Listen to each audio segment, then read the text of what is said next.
So the next speaker, is he mic'd up? I didn't see him. Yeah, he's there. He reached out, no, on, I have to go back on LinkedIn. So I think we had a person in common that we both knew. And he reached out, hey, there's someone having a question about 3D printing and filaments. And maybe you can help him. So I sent him a message and I was, hey, what's your question? And we were talking about like self-distinguishing material to use for prototyping and so on. And then the story behind was that he's actually a startup building a humanoid robot. And at that point I was like, hey, crazy idea. Would you bring it to Amsterdam? And maybe also give a talk, because like it's 3D printed and it's like the prototype is 3D printed, and he thinks about like even going to production with some parts 3D printed and so on. But he has to talk about that. So I invited him to talk about that. So please welcome Noé from Paris to talk about humanoid robots.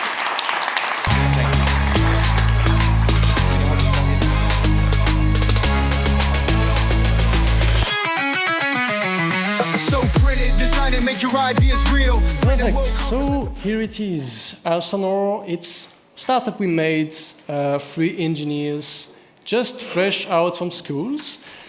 And we wanted to make robots because of AI, basically. We were engineers in AI.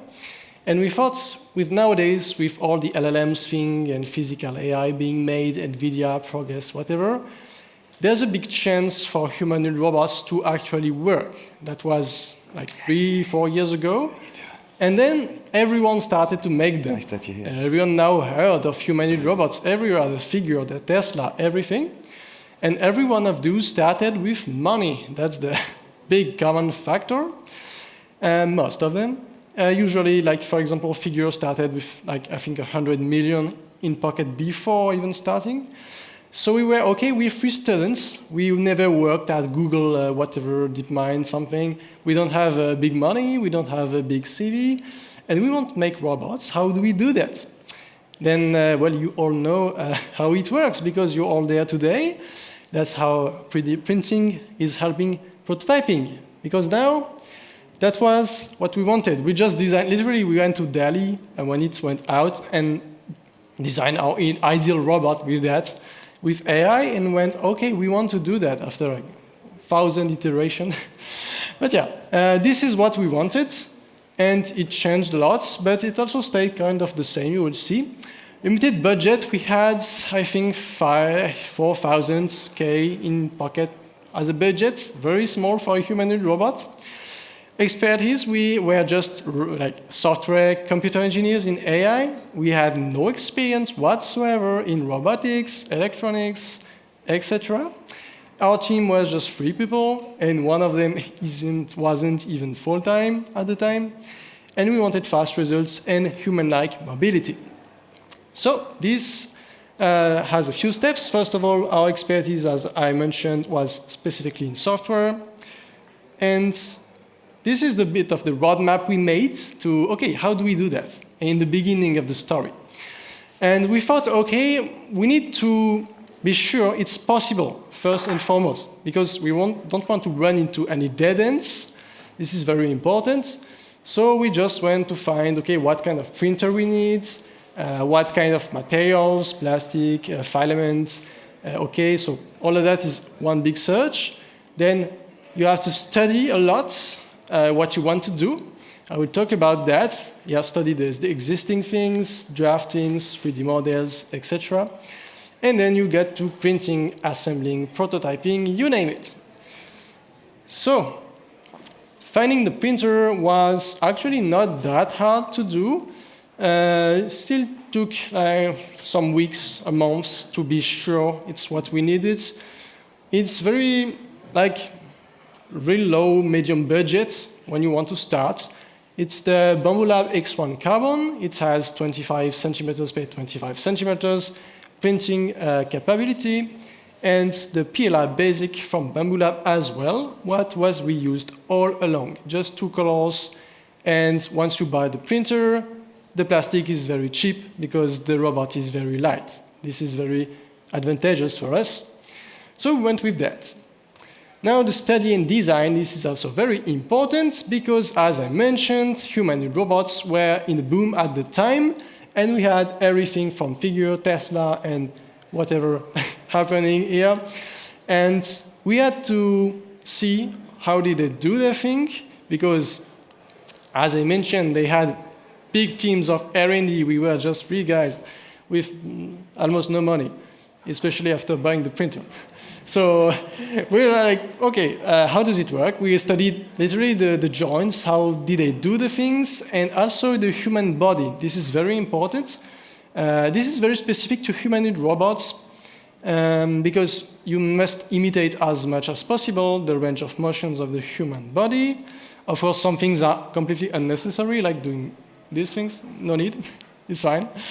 But yeah, you need servo motors for each movement you want to do, and this has very big importance because then, mechanics, electronics, you have to be sure you have something, a clear path to success before starting. Again, if you print any kind of robots and try to prototype something, be sure you won't run into any dead end, because it's very possible that one actuator you need will be like 5,000 and you won't find any cheaper. So yeah, be sure of that. Now, the design phase was pretty interesting and pretty fun, actually. We used Blender. It's also free. That's why we used it. I know there is a lot of big options like FreeCAD and CAD softwares. SolidWorks, much better, but much more expensive. So we went with Blender, because also we made a company prior in 3D visualization and modelization, so we had a bit of a head start here. We made a bit of a schematic of the robot, again with AI, simple, easy, and the 3D parts, like trying to see how it works, how we can build the actuators inside the robots, compressed, working, everything was quite some R&D time. And modularity. As you can see here is the full blueprint basically of the latest version of the robot we have, upper body only. And everything is decomposed here. You have actuators, you have in green the electronics, and everything is connected like that. Again, biggest part is just 25 per 25 centimeters. So this is what it looks like inside. And also, yeah, very important, modularity is extremely good in robotics when we prototype something with 3D printing and in general, because you will see that it's so much better for iterating over what you do. Because if you fail parts, it took 10 hours to print. It sucks to print it again when you have smaller parts that you can improve independently. Printing and assembling, this is also a part you know better, I think. So in the Bamboo Lab setting, that's an example of the 4-arm printing time and process. Don't hesitate when you have printers, if you don't have yet experience with that, to tweak with the settings, because we can move from 10 hours printing to 5 hours printing, like this one, in just a couple settings. Not, for example, the size of the layers. 200 grams for the 4-arm, that's an example. You can, of course, change the infills.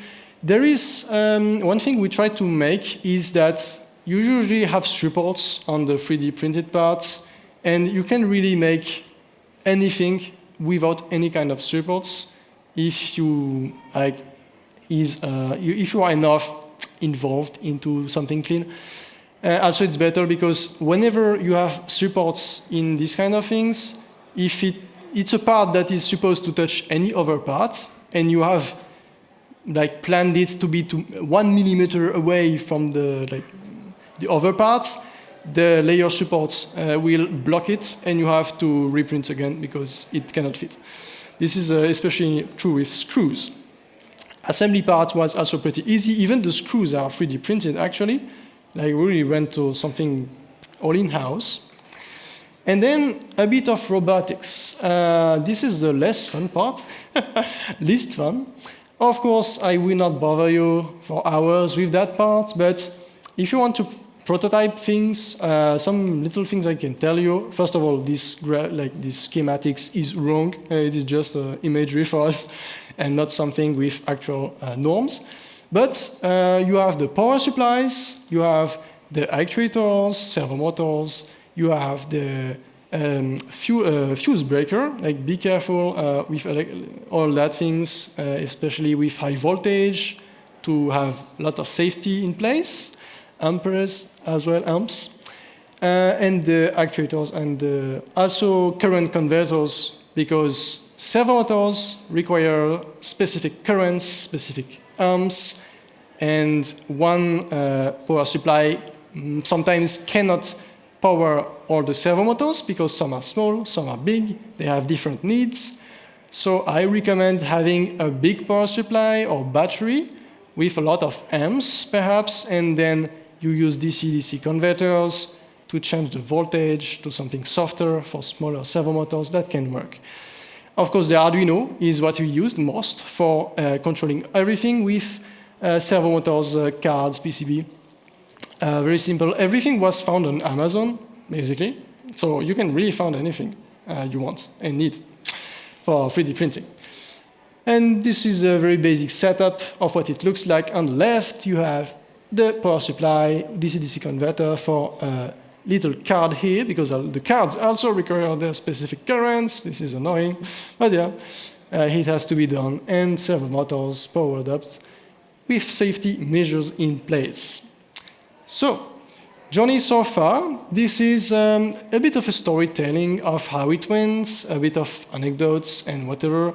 I say whatever too much. Anyways, first part is, well, we bought kilograms and kilograms of filament. This is just 4 kilograms, but I think a total we bought around 10. We still have like 4 or 5 at home. So for the whole process, 4 or 5 kilograms should be enough if you want to prototype something human-sized and pretty light. So not so much, 100 euros approximately.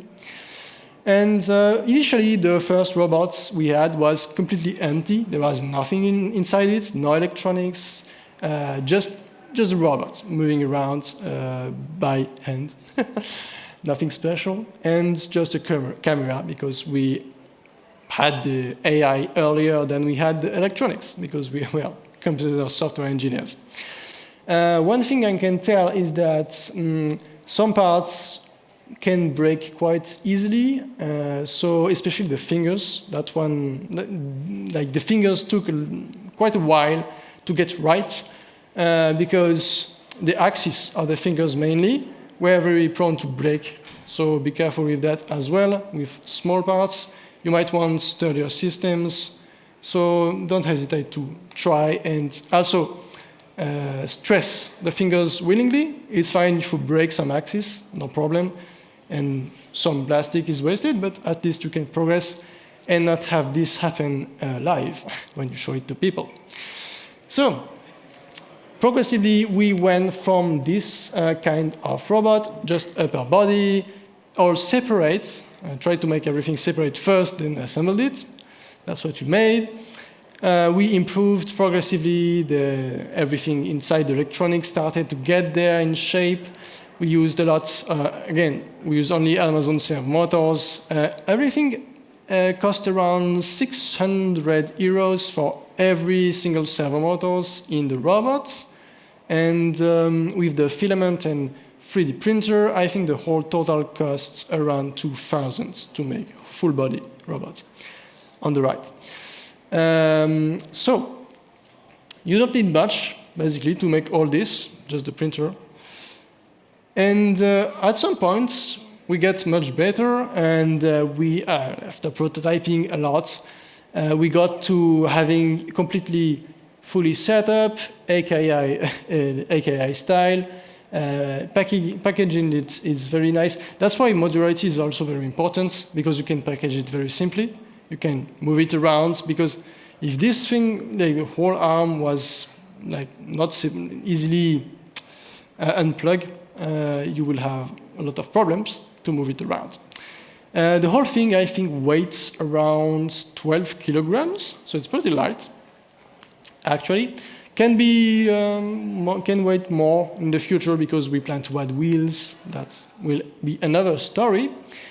We had it perform a bit of finger wiggle at that point. So all the fingers has all the degrees of liberties of the human finger, except again these things. So this is achievable by just 2 servo motors per finger, but it's also potentially overkill. If you would just want to grasp objects, you can use 1 strong servo motor per finger and has like these 2 joints fused, for example.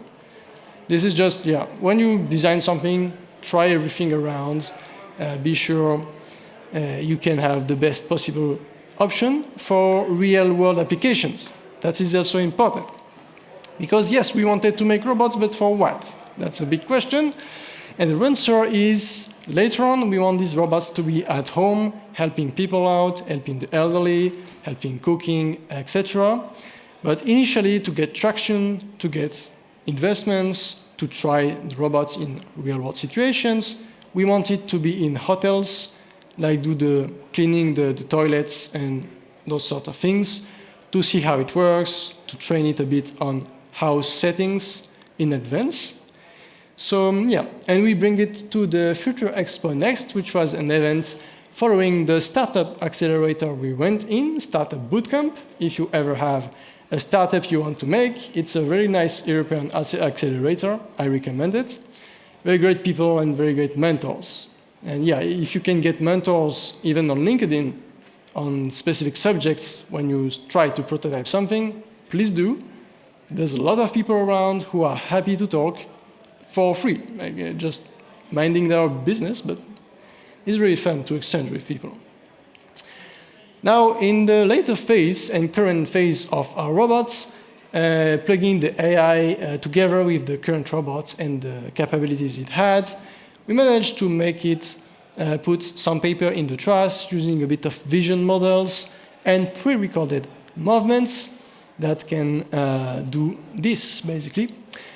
I was too lazy to put that.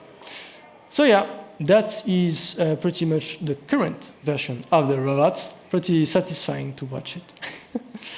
And it's pretty much it for the current phase. Now, what's next? It's also a big question, because when you prototype things, you need to make sure that 3D printing, is it what I want to go with in the future and forever? Or is it something temporary just for prototyping? But honestly, nowadays, the questions is more and more interesting to ask yourself, because you can start building actual big things, very sturdy with 3D printings. There is industrial 3D printers that exists, and I recommend you check it out if you want to make a business out of big machines or big robots. Sometimes you will be surprised there is just the right fit for you out there. And that is also what we plan to search for. Also, if you know people around with industrial 3D printing knowledge or skills or business, feel free to let us know. It's always a pleasure to exchange. So, this is basically it for the robot parts, but even 6. Most importantly, I will conclude on that, but I want the rest of the session to be a bit of a nice Q&A exchange, dynamic thing, because there's a lot I didn't cover here. I will cover it outside as well, but feel free to ask questions. Have fun, because honestly, from the testing to the functional parts, it's very nice to have this glow of, oh, I did it, after watching your old things and your new things like put together. Amazing, free motivation to take pictures of your whole prototyping process. It's also fun to show people around. So that's it for the core of the presentation. Now we're moving to the Q&A parts, and I will be happy to answer anything you want.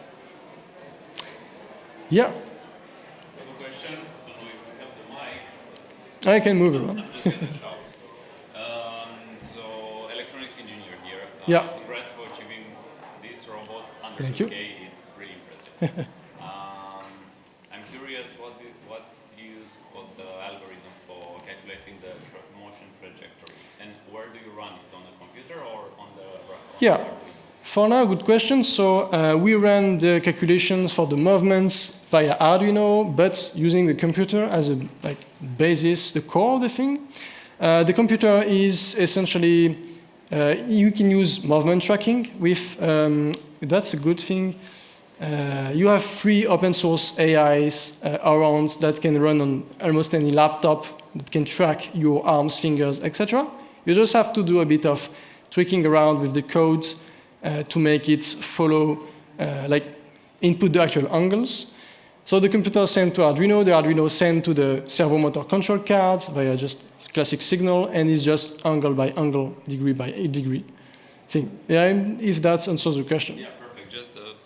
Just a short follow-up as well. How do you plan to do any AI simulation training for the motion to make it more smooth, much nicer? Yes, that's a great point, and that's something I didn't show because it wasn't much related to the actual prototyping process, but we are currently doing simulations with NVIDIA softwares. NVIDIA is getting very great in robotics with a lot of models. They are using open source things like Groot. Groot is what we will use and using in simulation. It's a model for humanoid robots, like for free, open source. So again, very nice thing. And NVIDIA ISAC Lab and ISAC Sim are the main simulation softwares. And you have tools to do data augmentation, basically. Meaning that, okay, you train the robots, you fine-tune the AI they provide, but then you need to record yourself doing movements for the robots to learn from them. But AI requires a lot of movements, a lot of data to do anything properly. So you can train you can create these motions with tracking yourself. And then some softwares from NVIDIA will take the job of creating variations of these movements for you. This is also true for a lot of robots, not even just humanoids. You have, I think, Pollen Robotics doing something like that. There is Hugging Face as well. There is a Le Robot in French. So data is very important, simulation as well. Thank you for asking. Any more questions? There's. Hi, I have a question. Is the reason you use servo motors purely budget-wise, or also the ease of controllability? It's, I guess, both. Budget-wise, because, again, we're searching everything on Amazon. Initially, when we started, we wanted to see, we saw a lot of very nice other different kind of actuators, but a lot of them were very, very expensive, high budget. And the motors we bought, you can buy them for $15. The biggest servo motors on the shoulders are 150 kilograms per centimeter strength, and this is around 80 euros per servo motors. And were they 360 degrees rotating for the shoulders, or just plain servos? Yeah, we just plain servo 180 degrees, because on the human body, you don't need 100. Almost nothing does 360 degrees. Even the neck, you can just do around with 0 to 180. So I recommend 0 to 180 servo motors. More questions? I think that's a really interesting topic. There's one more. If you had to start all over again, what's the first thing you would do differently? Yeah, very good question. I thought about it a lot. I think the modularity is one thing I will redo a bit, because in the beginning, we didn't do modular things. Everything was big blocks, chunks, one blocks, basically. It was very awful, and it took a lot of time for us to actually wrap our heads around how to do things modular. I would also probably redo the fingers and the hands, because we went initially for very human-like design, following the human anatomy, tendons, what's inside the hands. But in the end, we end up with very weak fingers, because we need 2 servo motors per finger, and since we have limited place in the forearm to do that, we have pretty small servomotors. So in exchange of just doing this kind of grasping movements, which in the end is all you need in lots of settings, we could multiply by 4 or 5 the strength of the servomotors inside the arm. So that's also another thing I will do, like change my approach on that. But we will redo the arm in time. So when you're building a robot, do you think of like making it better than a human, or are you going to be as close to human being as it could be? Like when you're talking about servo motors and like movements 180 degrees, 360 degrees, like do you actually make it possible to turn like the hand 360 degrees because it makes sense, or is it too weird because you want it to be human-like? Yeah, there is multiple reasons why we go for 180. One reason is it's cheaper. Big reason is because when you train the AI, training the AI to do 360 degrees with the hands is not something you can make data like for easily, because the robots, you will easily train it on human movements. It's a human robot, and so you don't need anything else than these kind of movements. But you can make more specific use cases. Boston Dynamics is doing a robot which is very good at moving 360 degrees. They managed to train it somehow, but it's harder to train it, definitely, because use cases are more limited and data is harder to create on that. Cool. Any more questions? I got two. I start in the front and then I go to the back. Hi, I have a question about of responsibility of the system. Like in the real-time system, you have hard time and soft time. How the system are responsible? For example, if you are send the command for the some action, can you miss the events from the sensor? So what you're asking is I don't quite exactly get. What I saw that you are using the Arduino, yeah, and there is super loop. So if you are sending the command for move this servo motor from the point A to point B, during of the execution this command, the Arduino are blind about of the measurement data from the sensors. Yeah. Yeah, good point. This is one big thing we have to improve, because the servo motors from Amazon you can buy easily.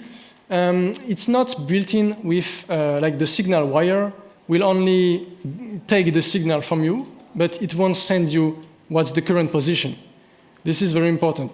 And you're right, currently the robot is not able to currently know its own position on the hardware side. It can on the simulation, and we want to add the other side for the servo motors to send the signal of the current position. And this is also something I will redo if I had to start over. I think have servo motors or at least sensors that can measure your positions at all time. Yeah. Do you think about of shifting to the STM32 or the other base? Maybe so. We are still unsure of what kind of cards and things we will use in the future. These experts, I'm alone here. We are 3 engineers, so the expert on all that is actually my colleague, who is still in Paris. Unfortunately, couldn't come. So he would answer you best on that, but feel free to reach out to us on LinkedIn. Cool. Next question. I have 2 questions. First is like, what's the state of the art right now in the servo motors like Jenn-Treyer or Boston Dynamics they are using? Any research there? And second one, have you considered hydraulics as like an alternative to this? So first of all, for the hydraulics, this is something we considered at the beginning. We considered pneumatic, hydraulics, and electric, and everything has its spec, plus and cons. Hydraulic is very strong, but it's harder to control, and it's very easily subject to leaks. Pneumatic, I think, is pretty noisy, so also harder to control. Electrics is pretty nice. First question, sorry, I'll...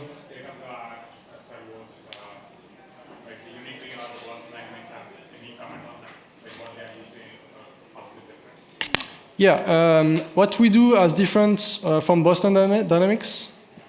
Yeah, essentially we just focus on having a robot that can do just the task we want it to do. Boston Dynamics is very, very strong in making all the kind of movements possible in existence, but we just need specific movements. Also, we have wheels for our robots, which is a big plus because it's cheaper, it's more resilient, it's faster, it's more stable. Legs are a pain when it comes to training, to building, to electronics, to mechanics, everything. This is like legs are for very rich people, and it's very time consuming. So wheels, I think, wins on that.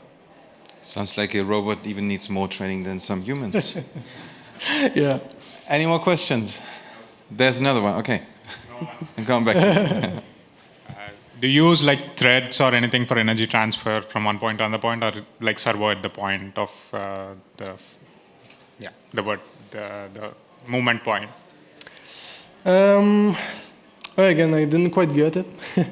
Do you use like energy transferring like threads or belts, or is it like at the point of the junction? Oh yeah. Actually, everything is nylon wire. So fishing line, literally. all the fingers are controlled via fishing lines. Everything else is directly linked to the servo motor's helix, and yeah, so just fishing line. Okay. Yeah, if there's time, of course. Come on, I just went to the other side and now you're raising. Yeah, I will take every other questions outside, of course, if you want. So. Who's first? So you've been talking about Boston Robotics, and I've noticed that your model kind of looks like Tesla's model. What have you done to make sure that your model is yours and not some parts of it is like proprietary to Tesla? What have you done to do that so you don't have to redo your engineering? Yes, so we talked to a hardware lawyer specialized in hardware patents. We concluded that for now, it's not wise for us to create patents on our own models, 3D models, etc., because it is bound to improve constantly. And just for now, paying thousands and spending months and years to file a patent for this is not wise, I would say. So if you have something you're prototyping, my personal opinion is to be careful about patents because it can be very time consuming for not much advantage. I was wondering how you ensure the safety of the robot and why you are printing your own screws instead of buying them. So first of all, the safety part is the robot has maximum speeds, so it cannot go more than pretty slow basically for now. And the strength of the robot is also at maximum, like once it slapped me in the face straight, nothing happened. Like it's very weak. It wants to yeah, whatever.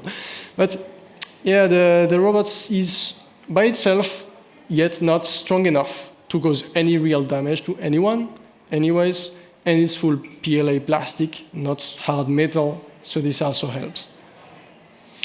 Okay, cool. If you have any more questions, please reach out to Noe. He's outside and the robot is with him, so you can see the robot outside standing. Merci beaucoup, Noe. Merci. And give it up for Noe.